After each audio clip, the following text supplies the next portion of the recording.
నీకు ఇచ్చిన మాటకి పాలించలేదు. అదే అసలు చూసుకోవాలి.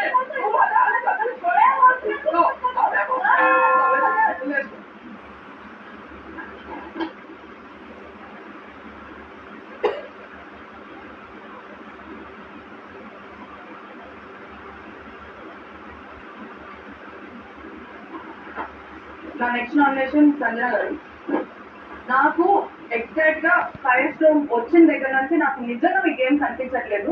మొన్న మీరు ఆడినప్పుడు ఇక్కడ ఉన్నప్పుడు మీ వైపు ఓటింగ్ వచ్చాయి, మీరు వెళ్ళిపోయారు. వెళ్ళిపోయిన తర్వాత కూడా మీరు అక్కడికి వెళ్ళి అన్ని మాట్లాడినారు. ఏమన్నారు? ఇమాన్యుయల్ నాకు సపోర్ట్ చేస్తారనుకున్నాను, సపోర్ట్ చేయలేదు, నేను ఇప్పుడు నా గేమ్ నేను ఆడతాను, అది ఇది అని అన్నారు.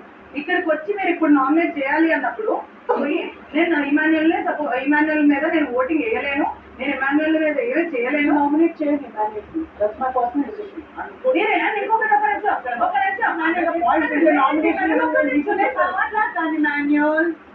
నేను చిన్నపిల్ల కాదు నేను మాట్లాడుతుంటే నామినేట్ చేయమని నువ్వు నాకు చెప్పలేదు కదా, నువ్వు నాకు నామినేట్ చేయడానికి కూడా నాకు ఇష్టం లేదు నీకు నామినేట్ చేయడానికి. అంటే ఓన్లీ తనతో కాంపిటేటివ్ అని ఫీల్ అయ్యారు. Very nice. కానీ తనతో కాంపిటేటివ్ అని చెప్తే ఎట్లా నువ్వు కాంపిటేటివ్ గా ఫీల్ అవుతుంది?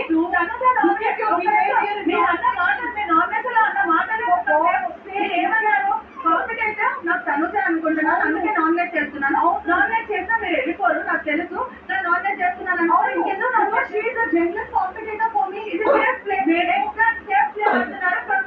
వచ్చిన దగ్గర నుంచి నీకు నేను కనిపించట్లేదంటే నేను 5 స్టార్ 6 వీక్ నుంచి వచ్చాను. 6 వీక్ నుంచి 13th వీక్ నేను కళ్ళు మూసుకొని నిద్రపోతుంటే నేను ఇక్కడ వస్తానా? కాదు కదా. నేను నీలాగా ఇట్లా వచ్చానంటే that does not mean I'm not in the game. అరుపు గురించి పక్కనతో గొడవల గురించి మీరు మాట్లాడుతున్నారు.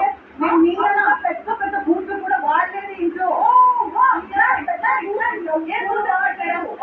బూతులు మాట్లాడారు.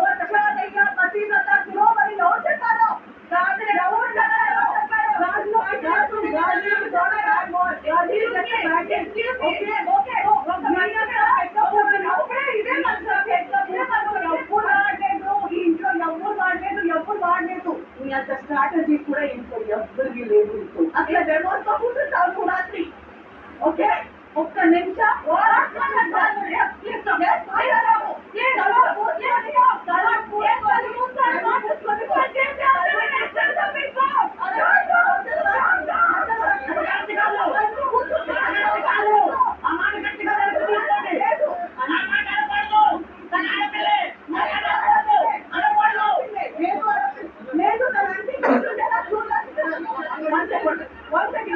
లేదు.